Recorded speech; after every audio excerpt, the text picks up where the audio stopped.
Bị cáo với Lê Thiện Linh có quan hệ tình cảm từ lúc tháng 10 2013 thì đến tháng 3 2015 thì Linh chấm dứt quan hệ tình cảm với bị cáo. Thì bị cáo nảy sinh ý định giết gia đình của Linh do bị cáo thù tức gia đình bà Nga. Bị cáo mua các hung khí. Hung khí là gồm những cái gì? Một cây súng bắn bi sắt, một con dao bấm, một cây súng điện và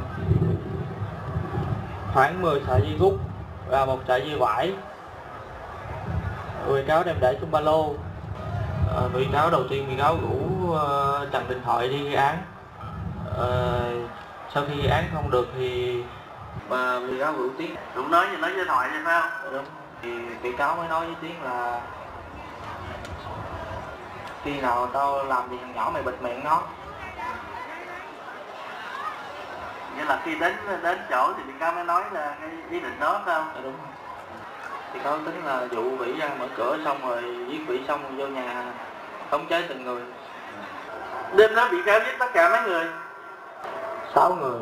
Do bị cáo giết hay là ai? Do bị cáo đâm.